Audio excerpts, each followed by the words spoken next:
on that one, you know, Shirtaloon. We're live though. We are live. Welcome everyone to the panel Royal Road, A Path to Publishing or Endless Web Serial. We have a star-studded cast here, and looking forward to this one a lot. So we'll start with introductions. We'll go around, and then we'll have an open discussion. Get your questions in, and we'll go from there. So Travis. G'day, I'm Travis Deverell, aka Shirtaloon. I'm the author of He Who Fights with Monsters. And I think I'll leave it at that because there's a lot of it. Just a little bit, like 9 books or something. I don't know. I think the 7th one got published last month. Yeah, but you've had that out on your Patreon for forever. Yeah, I just finished writing the 9th. Yeah. Okay, so yeah, all right, I wasn't wrong. Yeah, the 9th. Yeah, 9th one is far too long. It's never too long. It's never too long. Jay? I'm Jay Boyce. I have 2 different series, A Touch of Power, which I wrote, or I started writing on Royal Road, and I do still continue to do that when I'm writing that one, and Lotus Lake Mystic Mage series. And I kind of have my brother and I, we were trying to get our Royal Road when we started down Twin Art, so we kind of figured out the science behind getting on the top. So, well, good. We'll play on that in a little bit. Damien. All right, I'm Damien Hansen, and I am the author of the Shopocalypse by Mort, the Window Puncher. Excellent. I love that book. JP. I'm JP Valentine, also known as Nixia. I wrote The Nothing Mage, which is completed, started on Royal Road. I wrote This Quest is Bullshit, also started on Royal Road before moving to Amazon, and I currently write Dungeon Devotee, currently on Royal Road. Dungeon Devotee. And Matt. Hey, my name's Matt Dinneman. I write Dungeon Crawler Carl, and I was once stabbed by Jay Boyce. When he had a broken rib. I might have stabbed him when he had a broken rib, in his broken rib. That's it? Just stabs. Yeah. Okay. It was an accident, sort of.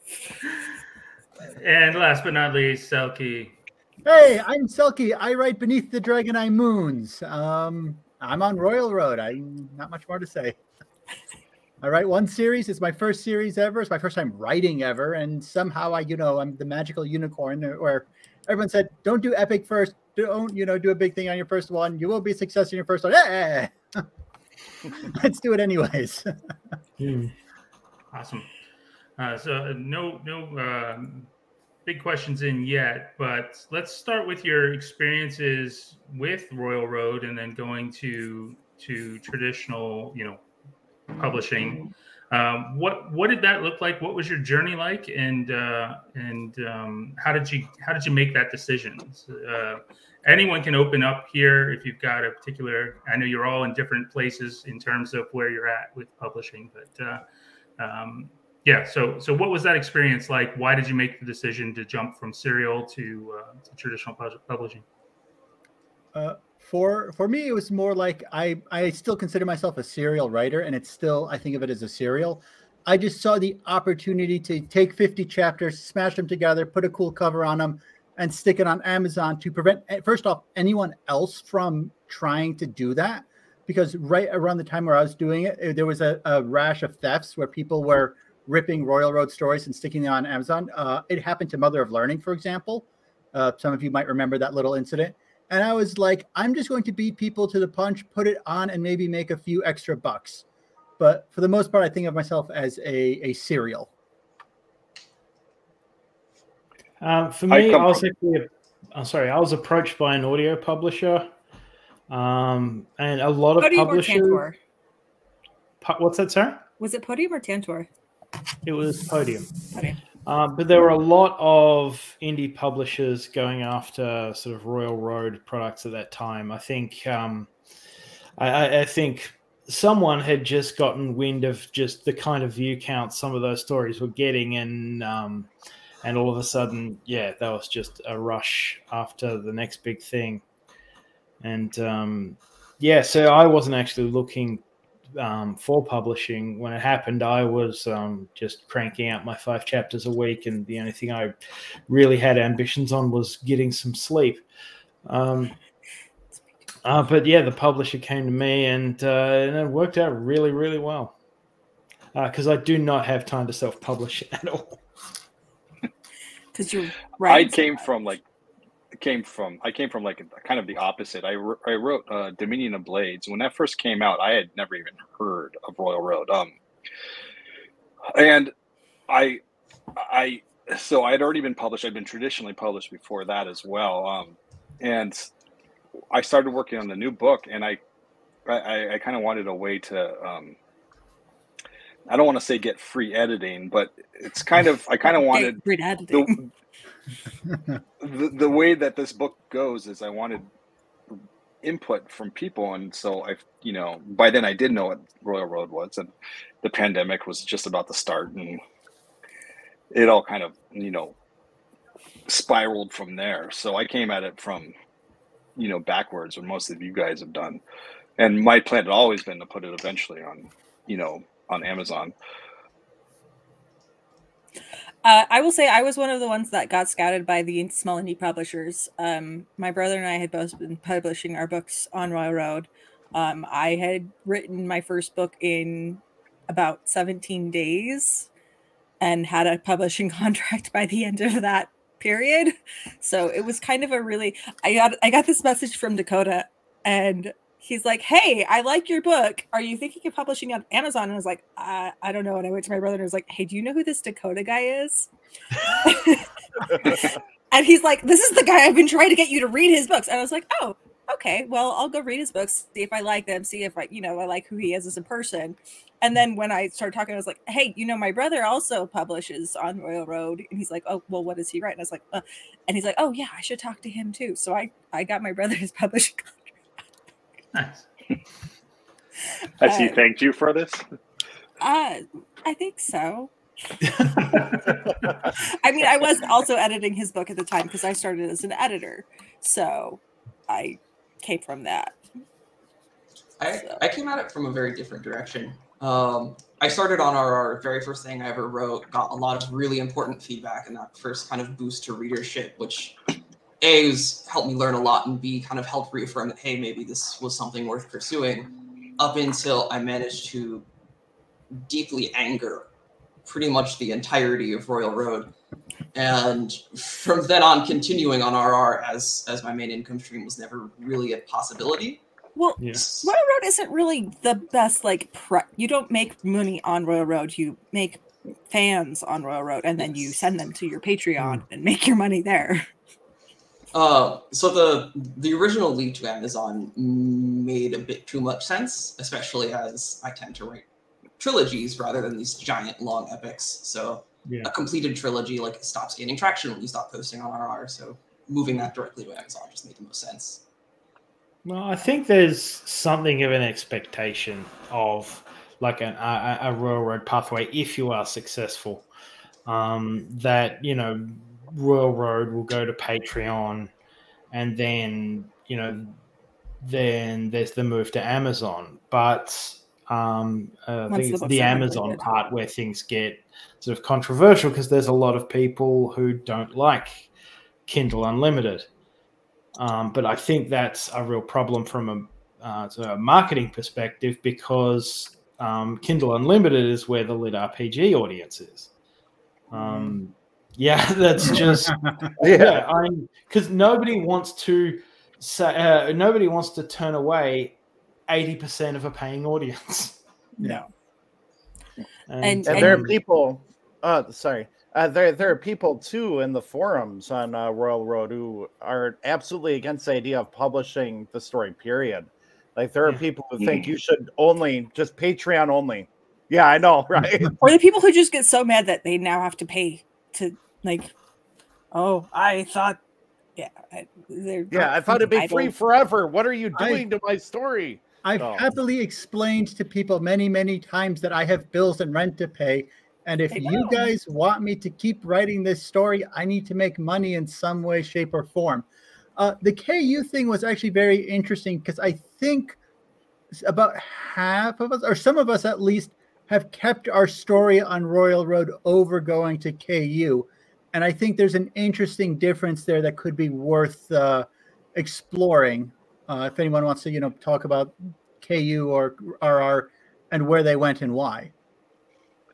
Well, I think, most of us who write on Royal Road and we start to become even a little bit successful, there's basically two paths to monetizing it.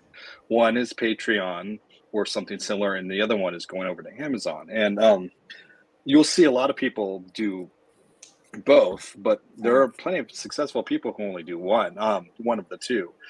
And like Travis for a long time was only on Patreon. Yeah, right. I was doing this full time on Patreon for about 18 months before my first Amazon book came out. Yeah, and you had a huge following there. I think yours is one of the most successful Patreons I've seen. Yeah, it really is. It's amazing. It's gone far more. It's up there. Yeah, I think than I've ever considered. A lot of that is how consistent you are. That is one thing about Patreon, is that they do like to see a ton of content for as little as they can get it for, really. Yeah. And so I think you had like 2 books up ahead of time that you could go and read on your Patreon. And I think that's helped you significantly. So let's talk about that aspect of the quality. There's a question that came in. How did you all deal with your mental health when publishing on Royal Road, dealing with hiatuses, etc.? Back before you hit your stride, dealing with the grind of Royal Road publishing. So for the mental health part, I've started taking regular breaks, but in the early days, I have the ego the size of a small sun. So, I just, a lot of the negative comments, I just, it's like, okay, whatever. I don't care about you or your comment. I'm just going to go keep writing. I'll read all the comments to see if there's anything useful to be divined from them. And otherwise, I just sort of, as I said, have a huge ego and just use that to power through the absolute mountains of negativity. Because anyone who's seen the reviews on my story can see that my story brings out some interesting emotions in people. They all do. Yeah. And I know from my end, mental health has not been an issue with RR because I never expected anything. Like I got into writing and publishing books on accident. My debut book was a Christmas present I made for my D&D group where I just canonized their adventures. And then they were the ones who told me to publish it, and like that's where everything started. And then I started working with another guy who's been publishing for years, and we made a bunch of books that people actually didn't like, unlike my debut. So I went into Royal Road thinking, you know what, people aren't going to like this. I just like writing. So taking off in that direction has actually been very, very good for my mental health. Yeah. I was, to a certain extent, very lucky in that I got all of the Royal Road hate kind of all at once, very near the beginning. Which at the time was awful, but it very much inoculated me to that entire barrage. Like you go through a 48-hour period of 300 hate comments rolled at you. Suddenly getting a few every once in a while doesn't really matter anymore. They bounce right off, and you kind of learn to laugh at them because some of them are honestly very funny. Yeah. So what happens is usually when you hit the trending list, they become the review bombers, and the review bombers will then hit you once you've hit the trending list, and they'll try and take you down. And that is a trend that I have noticed over and over on Royal Road for just a lot of people. It's kind of sad to think about, but something I've seen. It's in the forums. Yeah, they talk about that there. There are people who just they get angry because maybe their story isn't taking off, their story isn't getting the stars they like, and then they just roll through and start one-starring everybody else. I've noticed with that you only need to be on one of Royal Road's discoveries to do very well. Dungeon Devotee, for example, is very high on best rated. You don't need to be anywhere else to do well. My story is the worst rating you will ever believe for a story of my size, but I'm number 3 on popular this week, so nothing else matters because I have the visibility and the discoverability to power through terrible ratings and what have you. Some people are just better. Yeah, because I first popped up, oddly enough, not on any like rising or trending, any of that. I first popped up on the top review list. It was a review of my story rather than my story itself. So I kind of cheated my way onto the front page of Royal Road and sat there for 7 weeks or something. So I kind of got away with a sneaky thing there. Although that did not stop the negative ratings once I hit trending. So once they noticed, that's the thing. People pay a lot more attention to trending, and it's gotten worse, I think, than it used to. Because when I first started, my brother and I, we kind of used his book as a testing ground.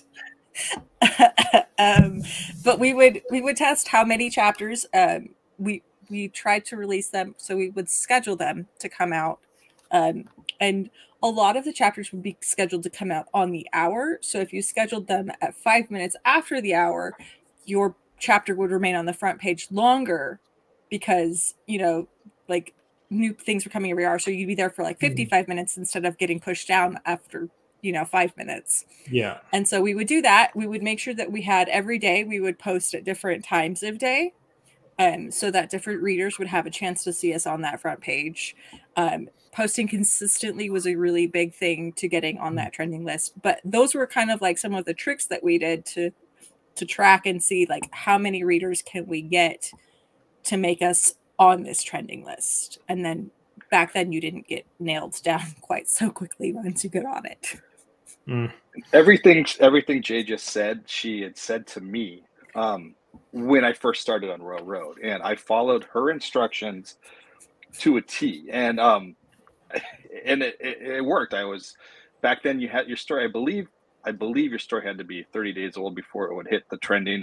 Right. And I woke up one morning and it was it was number 1 on the trending, and it was already doing well. And I was doing her suggestions, which was wait till you got 30,000+ words before you start. Post multiple times a day for the first day, up until it's about a week old, and then you can start falling into what your regular schedule is going to be. And then I maintained a regular schedule for however long I did until I stopped. but that method works, and it worked well for me. So an interesting thing came up here. So let's talk a little bit about the endless nature of web serials. So Travis, you in particular have this ongoing running. Do you ever see an end to He Who Fights with Monsters? Are you planning on going I've had the end in planned out from the beginning. And what is that? how many books is that, Trav? It's currently planned at 12, although it could potentially go to 13 if they keep being this long. I was like, so is that switching every 3? But so because I originally planned it out as sort of like 4 volumes, and each volume has kind of turned out to be about 3 books once I started divvying them up.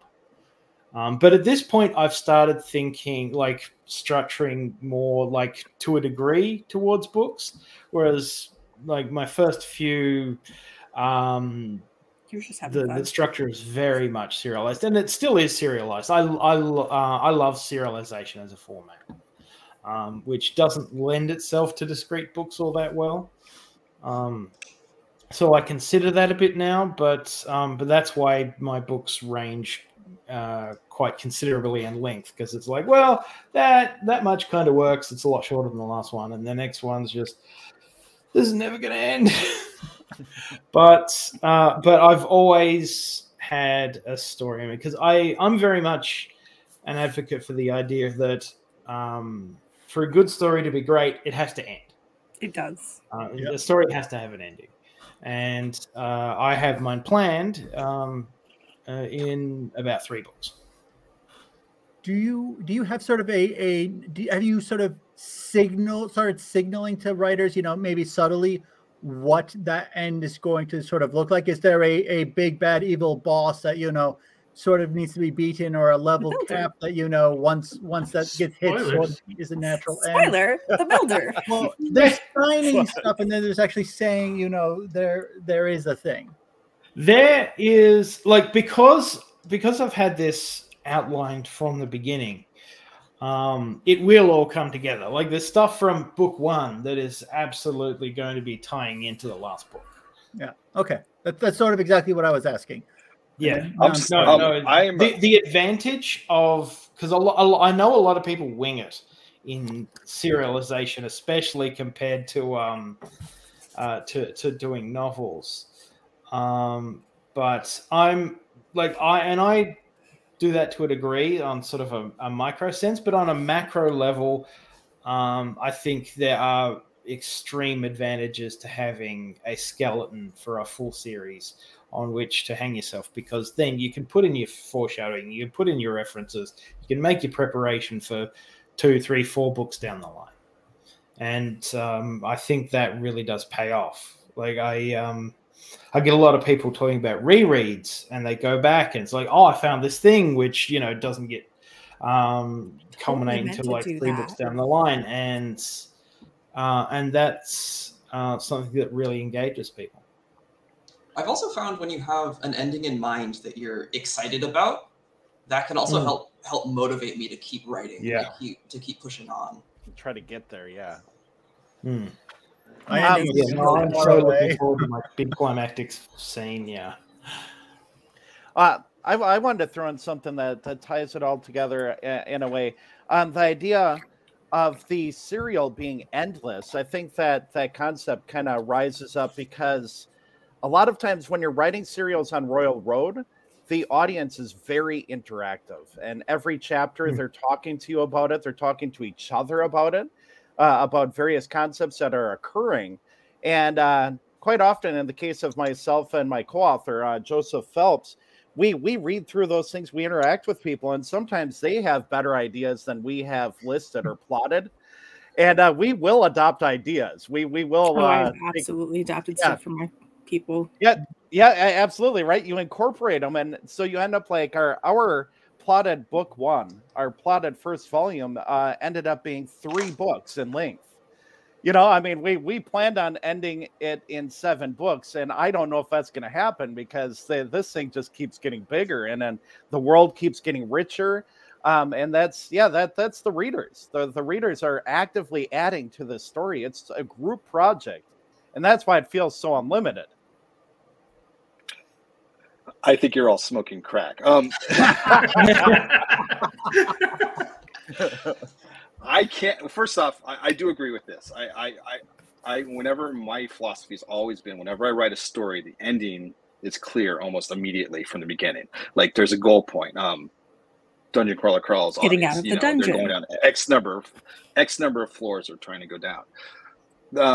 And I know I'm in the minority in this, but the idea of knowing where you're going and having a plot, I plant seeds all over the place and I keep track of them behind me, but I would never write if I knew where I was going. I don't even know how the sentence is going to end when I say this all the time.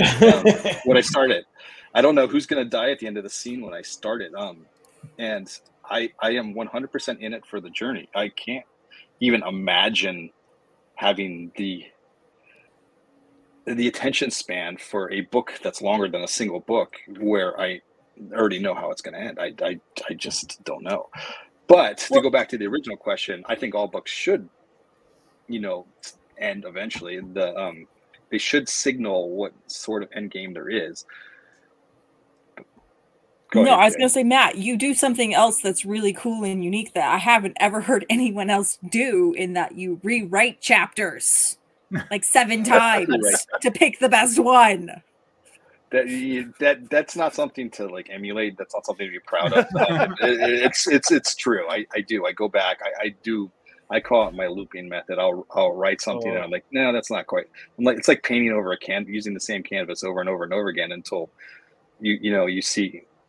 What I do is I write it as more and more ridiculous until it gets too ridiculous, and then I take a step back, and that's pretty much what I do. Yeah. And it works. It and everyone shows. loves your book. Yeah, no, I'm a big advocate of rewriting when I have time. Like I'll never release a first draft. Yeah, I think that's a terrible idea. I honestly, Yeah, 99% of my first draft makes it to Amazon. See, Yeah. so we're sort of slipping into quality, which is sort of a nice topic next. And I actually have a system that I don't think I've seen anyone else use. I run an additional month backlog on top of what I have on Patreon. That way, when, my toddler decides that I'm going to be sick and keep you up all night, I don't have to, try to write it completely sleep deprived. And then I have a modest team of beta readers who are just, very engaged and active readers. I'm like, hey, you want to read an extra chapters ahead? And they read ahead, and then they'll, say, this didn't make sense, or you've got a typo here. And then I can use that to really help me polish it up. And then, as what we were saying before, consistency is very important. The backlog also lets me hit stuff and not miss it. Like I would have missed a chapter this month, last week actually, but I had the backlog to just burn a chapter there, and I'm going to make it up later. Travis does that as well. So let's talk about the expectations. As much as I can. The collection of buffer chapters tends to die pretty quick. I have a similar process, like, a few beta readers. It's just that, my backlog of chapters starts healthy and then things happen because life. No, my people just get whatever I do whenever I do it because I have no healthy. But no, I do think having buffer chapters is definitely. I think it actually has a significant impact on quality. Yeah, my stuff. I've had some chapters go through almost complete rewrites, and it also is less stressful because I'm not like, I have an 8 p.m. deadline, I must get this out now. It's like, yeah, okay, I'll write when things are going well. I'll make it up later if it's not going well, and I never have to stress over the looming axe over my head of I have to get this done now. Or you just don't tell people when you're going to post. Yeah, because it is stressful when it's like, well, I'm out of buffer chapters, and this chapter is not coming out well. I've written 10,000 words to get the 2,500 that are actually going to be published, and now I need to fall over and sleep. I find Royal Road is actually very useful for that because I feel comfortable just kind of yeeting whatever I've written up onto Royal Road. And then there's always space to edit that and change that and rewrite that before Amazon, which then is an additional product for those Royal Road readers who might be interested in purchasing the fully edited, the rewritten, the more advanced, higher quality version of the book. So how much time goes into that correction between Royal Road to KU, right? How much time and effort is that process? It changes depending on how much needs to be fixed, how many new ideas come up along the process. And it's also hard to measure because it's an ongoing process. It's not at the end I sit down and I spend 4 weeks rewriting the book. It's, oh yeah, I need to go back and change this, and this, and I'll do that for an hour before I start my writing day. I also do it in sections because usually mine are pretty split into like, this is a day in world because I'm right slice of life. So every day in world when I'm doing her profile sheet, I'll go back through that day and see if there's anything I need to edit and fix during that time period. So I do smaller edits as well during, and then I usually have about 4 major edits at the end that I go through and have an actual editor go through it again, betas and things like that. So I try to have everything edited and polished and 100% before my patrons even get it, because my patrons are my main source of income, and I want to give them the best experience possible. So I try to give them the highest quality stuff and like maybe a few tiny typos will get hammered out after the patrons get it. And then, you know, by the time it gets to Royal Road, it's like, okay, it's basically done already. And basically the Royal Road to Amazon is a straight rip because I've done the editing ahead of time. Yeah. Now, I've I seen do the something comments. similar. I think I do someone something mentioned similar. earlier. Yeah. Oh, sorry. Well, I write it, edit it, polish it a little bit, put it on Patreon. They have their 2 cents, and I go over it, and then I determine what they said, whether it's valid or not. And then I put it on Royal Road, and then I usually ignore half of what they say, just because it's already, not because I think they're wrong. It's just because I've already edited it to a certain extent. But if there's any typos, they usually catch it. And then once I have it all done and complete, I usually go through and change little things here and there myself, and then I send it out, and then it's ready to go. So it's similar to what Selkie does. So usually I don't actually. My patrons get the fresh off the press. I just finished this 2 minutes ago. Here you go, guys. And Yeah. I've cultivated that relationship with my patrons. They know that's the case. And so they actually really enjoy getting to go in and be like, some of them really enjoyed finding typos and things. And so I just don't even worry about it because I'm like, well, I'll catch it. And they enjoy doing it. So whatever. I think a lot of patrons enjoy the sort of collaborative nature of that. They like being in sort of on the ground floor of something that does, go into publication later. Yeah. That's what I was going to bring up. I thought somebody said earlier that Royal Road is very good at catching errors and fixing and editing for you. Yeah, Patreon and Royal Road, they really seem to enjoy that. Maybe even enjoy it too much, because some days you put up something and maybe you didn't go over it very well, and you start getting those messages like, oh, I found a mistake here and one here. And, first time you're like, oh, thanks. Oh, thank you. By the time they hit number 5, you're like, all right, thanks. Thank Done. you. Yeah. No, that is actually true. It drives me crazy when I have little notifications on my Google Sheets. So like I'm usually, but the ones who do it the most are usually the ones who are right on top of it. So I just keep it up for like half an hour after I post it and then just do it as they're going through. I have a process for that. I have a channel on my Discord that's specifically for reporting errors. It's great. And then I don't do it myself. I have my assistant go through that and then like mark up my originals with all the, potential corrections, errors, changes and stuff. So then it's a much more streamlined process for me. Every 3 months, I'll just go through and I'll go through all the chapters that have been marked up, do the fixes, and then and then they can get reposted. So what have you found the expectations are when it comes to polish between Royal Road and KU? Is that a source of contention? What is your KU needs to be a hell of a lot more polished? Yeah. Amazon will get very mad at you if you have typos in your book.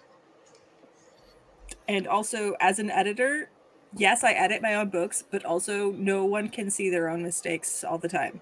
Like everyone will miss mistakes. Like I have had thousands of eyes on my books before they go out, and there's still people find mistakes, and it drives me crazy. You will never find everything by yourself ever, especially because your brain, if you wrote it, you know what it's supposed to say. Yeah.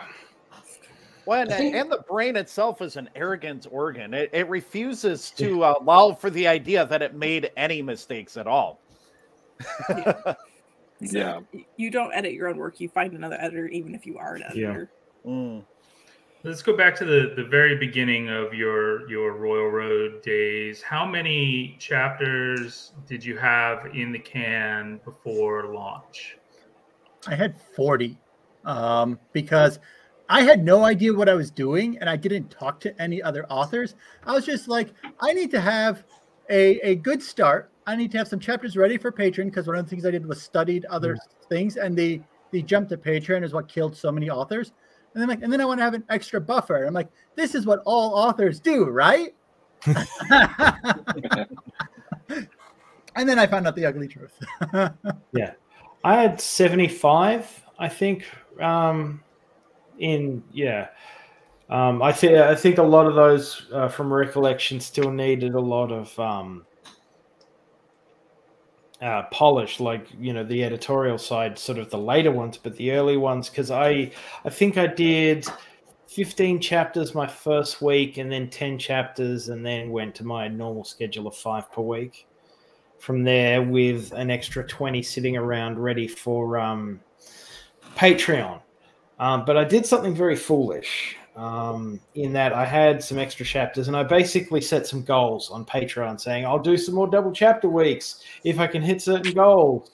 And I hit both of those goals in a day and a half. So that was sort of the beginning of the end for me having a nice solid collection of buffer chapters. I get some more together whenever I can, but it always comes to the point where when I take time off, I'm so stressed that, you know, I spend the whole time just having a nice rest and detoxing from, you know, the daily grind of it. I'm kind of different. When I started, I thought honestly, I was an editor. I thought I was going to write this book and then I was going to be sick of writing it in a week, and abandon the project like I did everything else. So I had like 3 chapters written, and I was just like, I'm just going to throw it up on Royal Road and see what it does. I did exactly the same thing when I started out. I had no idea what was correct. I wrote 5 chapters, posted all of them in one day, and then just kind of kept going up until the point I finished book 1. Told everybody that I was going to take a week off so that I could, you know, celebrate the end of the book. It was also holiday season. And then I didn't actually take that week off. I spent it actually building up a Patreon backlog to finally get that side of things going. That's a quick, easy way to avoid hiatus, by the way, is tell people you're taking a vacation and then don't actually take a vacation. Yeah. Don't do that. Mental health is important. Yeah. I just don't tell people I'm taking a break. I just take them, and then they're like, "What? Did she die?" I'm like, "No, just mental health." Yeah. Hit me. Well, I think Phelps and I did 100 chapters ahead, but one thing I realized about that was, you know, they had to get changed. Like they weren't done because, as I said before, reader input, and they weren't polished.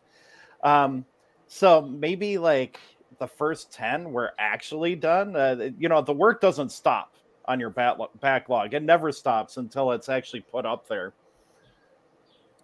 My experience. If time wasn't an issue and I could do it all over again, when I did it, I had 37,500 words that I chopped into arbitrary chapters, like chapter 1A, B, and whatever. If I could do it all over again, I would, and I had time was like of no essence. I would write an entire full book first before I started posting it on Royal Road, and then just rewrite along the way. That's never going to happen though, because I mean, now that it's our job, it becomes, you know, it's a luxury that we can't really do that unless we're, you know, one of those guys that pounds out 15,000 words a day consistently. And I'm not one of those guys. So let's jump into that real quick. So you said if you were to do it differently, so that beginning author thinking about publishing on Royal Road, what would you do differently than you did? What advice would you give to someone that is aspiring? Well, I saw a comment on the bottom there that maybe answers that, the JF Brink thing. Have you all read that? Yeah, so it's the far and wide as a rule of thumb, right? So yeah, that's what I follow. I haven't read his advice, but he's obviously doing something correct. So, you know, and Royal Road is changing. It's changed since when, you know, a lot of us started. But so other than building up more of a backlog, I don't know what else I would do differently. You know, the timing of the chapters and all of that stuff is all relevant. Crucial, but they're also tricks. You know, in the end, it all comes down to the story itself. Is it good? Having a good story. Yeah. Writing a good story doesn't guarantee it'll be successful, but writing a bad story does not help at all. So you got to work on your craft more than anything. And I mean, that's my number one advice. The 2 most important things are quality and consistency. Yeah. Well, you need to post regularly. The advice I generally give is aim for about 50,000 words before you get started, and start with a small scope project. I'm sorry, Selkie. Don't do what Selkie did. Be prepared, because you're going to learn a lot over the course of your first book. And that first book is going to be what people first experience of your story. And if people don't get through that first book, they're not going to read the rest of the series, no matter how good you got over the course of writing that series. So be ready to write a single book, to write a trilogy, publish it in all its flawed ways, and move on to the next project. Yeah, I think that's a good point, because I think a lot of writers have that inclination to go back and keep polishing and keep polishing, and I think that's important to a degree. Spiral. I'm a big fan of revision and polish, but at some point you just have to let it go out into the world and move on to the next thing, or you'll just be obsessing over the first thing you ever did for your entire life. Yeah, so I would say don't fall into the death spiral of editing. I just am going to keep reworking this and reworking this and reworking this forever before I post it. One of the reasons why Siphon was successful for me was because I just said, hey, world, here it is. And I didn't care. I just said, I'm going to write what I write, and I'm just going to have fun with it. And having fun with it was really what did it. Because I had a 4-book series that I've been working on for 20 years and will never see the light of day. But because Siphon was just, oh, hey, I had this cool idea. I'm going to, the thing that stops 99% of writers is that they don't finish. You can't edit what you haven't written. And so just write it, get it down. And Royal Road is good for that. You can use it as a testing ground and see if people react badly to things, and you can change. That's one of the glories of having input as you're writing things, is if something hits wrong, you get immediate feedback on that. Yeah. I'd say a schedule is also pretty key, because not only does it give, because consistency is incredibly important. If readers know that it's going to be there, then they will start showing up. And I think that's key to building a community, because if everyone's there at the same time, reliably, then they're going to start talking to each other, and that will eventually steamroll. But there are so many advantages to keeping a schedule, one being consistency, and the other being, because I'm a horrifying procrastinator, and I think many, if not most, writers are. But if you have that schedule, then you know you have to get it done. Unless you don't get it done, and you go on in permanent hiatus, and there's no shortage of those on Royal Road either. Don't do the permanent hiatus. Finish what you start. Yeah, there are those authors on Amazon as well. So we've got a little lighter topic. What's a Royal Road review you can remember that was given for silly reasons, not relevant to the story? What's the review that stood out most to you that you can remember?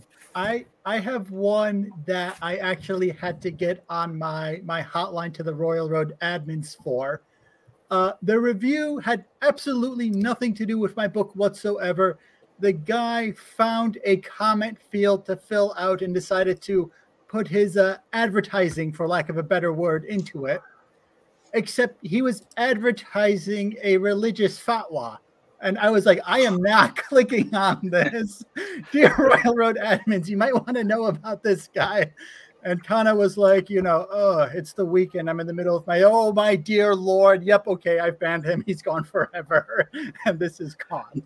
But that stood out in my mind as a recent.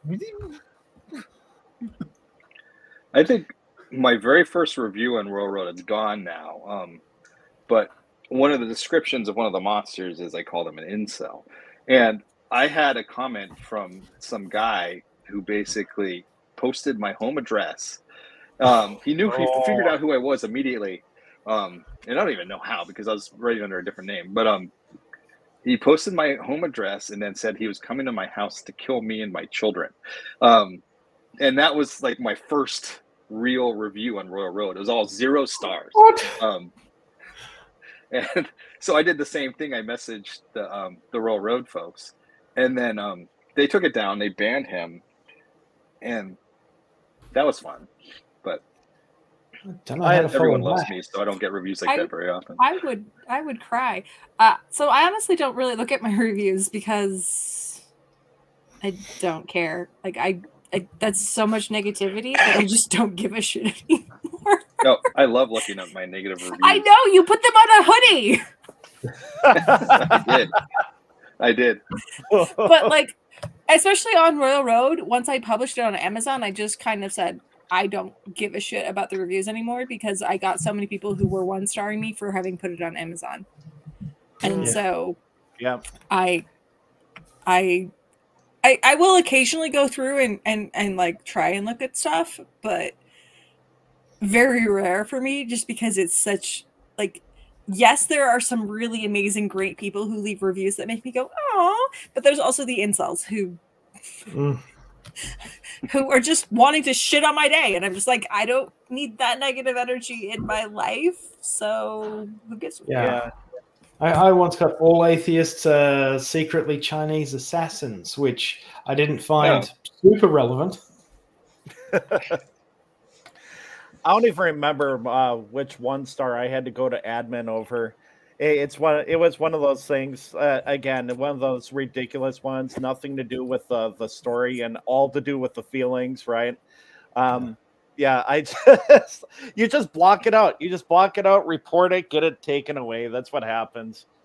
You know how on Royal Road people will message you and they'll ask you, "Oh, how did you make your series successful?" Right? And they ask you all those questions. And one thing I always tell them about reviews, about this thing here, is Royal Road is really like the boot camp of writing. You are putting your, I mean, I'm an Army veteran. I was combat arms back in 1998 to 2001. So I know what I'm talking about here when I say it's a rough ride emotionally with those reviews, if you pay attention to them, you know. But it's good for you. It's boot camp. It's preparing you. If you can make it through Royal Road with a lot of followers, if people like your story and you end up publishing that story, you won't really care too much about those reviews that pop up there because most of them are going to be good. If you've made it this far, your story is worth something and it's going to make it through all the way to the top. Well, whatever your top is, I guess. Yeah, it is a good venue to sort of build up that tolerance for criticism because it will come and it won't always make sense, but it will come. The Nothing Made reviews for the duration of the time that story was up were a Battlefield. And one of my all-time favorites was kind of nestled in between all of the various homophobic reviews, all of the various half stars on Kindle Unlimited. There was this one known troll account that would go around writing really horrific reviews of lots of stories, and a fellow author came in and made a parody account of it and posted this long poem as a review, kind of making fun of everything else that was going on. I unfortunately do not have saved at the moment. Here's a question. Everybody whose work has hit Amazon, do you know TS? The reviewer TS, kind of infamous in the community. Yes. Yeah. I don't look enough to know. He does reviews that say not good and then 1 star. I don't, and you know what? Nobody tell him about my stuff. He's leaving reviews. He or she is leaving reviews right now. They are leaving reviews right now for all of you. So a question came in about, and this is for really beginner Royal Road folks too, is so most of you are with an agent or publishing, but do you consider when do you consider going to an agent, traditional publishing after Royal Road, self-publishing? What does that road look like? I will speak on the trad publishers. Most trad publishers do not want Royal Road stories. They do not like that it has been published somewhere else before, and most trad publishers will just see that and say, no, they don't understand it. So indie publishers are what you would be looking at. Yeah. Podium and Tantor have embraced the serial. That's just the thing. Like, trad publishing is not for serializations. No, going for the big four, it's not going to work. They don't want what we do, and I don't think we want what they do either. I had a friend who had their book held for 5 years. Yeah, like indie publishing, self-publishing, you will make more money than the vast majority of traditional, of people published by the big four. And, for that, they give up lots of control, and their book won't come out until 2 years after it otherwise would have. Yeah, they don't know how to deal with it. They're definitely interested in, they see all these views, they see all the money that certain books are making, and they're sniffing around like the fence, the yard, the lit RPG, and this, but they don't understand. Well, what do you mean you're going to release 4 of these in a year? They don't understand. No, they're used to a book every year or two. Right. It's outside of their wheelhouse. It's outside of the whole behemoth, business that they've built over the past several hundred years. Bookstore focused publishing is never going to be the best choice for web serial style books. It just isn't. And so it's difficult. But when you go to an agent, on the other hand, agents, there are all sorts of other types of rights. There's like video game rights, merchandising rights, audio comic translations, book rights, translation rights, and an agent do see those numbers. They do are interested in that sort of thing. So it can behoove you, if you have a story that's starting to become semi-popular, to maybe send feelers out to agents, because there are several lit RPG authors who are represented now. I'm represented. I know some others in this chat who are represented. It's the world is changing.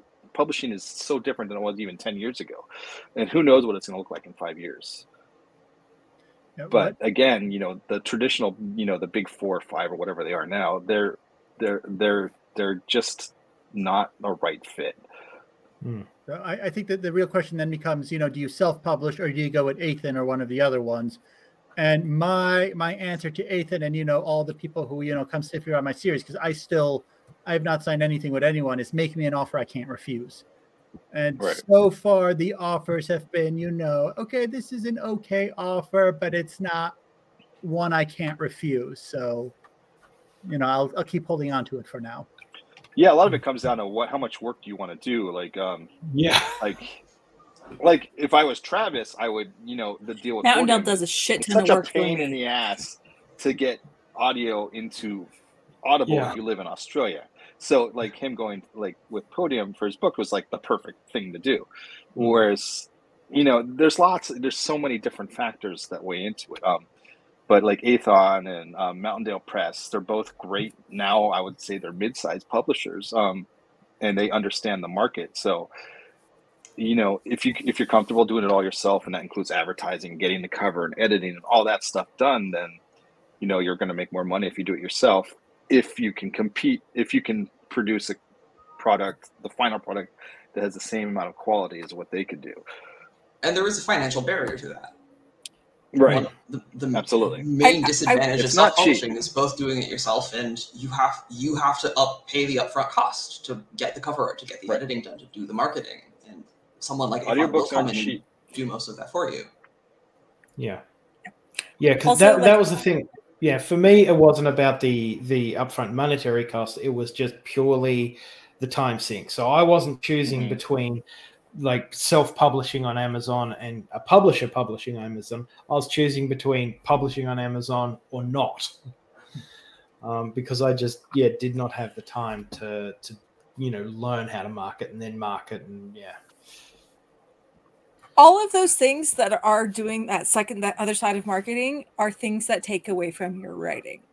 So if you are going to self-publish, that is time that is going to be taken away from your writing. So I have my Touch of Power series through Mountaindale Press, and then I have my Rise of the Mystic Mage that I self-publish.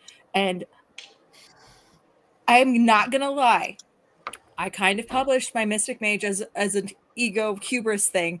I have done 0 cents of marketing on that book. I have made like 3 posts ever on that book, and it did really well. But part of that is because I had all of the marketing that Mountaindale was doing on my other series, and I had enough of a fan base that came and followed me. So I was able to do that because I had those things. But I am never going to be the one who wants to be doing all the marketing on my own. I just kind of let it out into the universe, and it hasn't done as well as my other series because of that. But I do have 100% of the profits. So unlike an endless web serial, this panel will end, and we've got just a couple minutes left. I want to give you all a chance to pitch what you've got coming, what's next, how many chapters you're going to put out this week, etc. We'll start with Travis. Go. Yeah, I've got 5 chapters coming out this week because I've got 5 chapters coming out every week, and so that's just me plugging along. And it will end. I keep telling myself. No. You're making us all look bad, Travis. But no, I love doing this. It's tiring, but I love it so much. I'm just plugging out chapters until December, when I'm finally heading to Los Angeles, and I'll get to meet some readers in person. Oh yeah, he's doing an event in Los Angeles in December. So yeah, I'm doing just a board game night where I'll be able to meet and hang out with people, and it'll be fun. Nice. I do about 2 to 3 chapters on Patreon. I try to get 2 to 3 chapters every week. I've been a little bit better about that recently, but I'm not always good about it. But I'm working on a Rise of the Mystic Mage book 2 right now, and then I will be going back to Touch of Power book 5. 3 chapters a week on Royal Road. And haven't taken any hiatus yet, but fingers crossed. It's hard to keep up, and we're running out of some of the backlog there. Also, book 2 is coming out. Let me think. This October. Time crazy. November 10th. It will be the second book of Bymort, the Shopocalypse. So everyone, take a look for that. Watch out for it. It's coming. I have 1 chapter of Dungeon DVT coming out each month, so and that's okay. You need to get on that.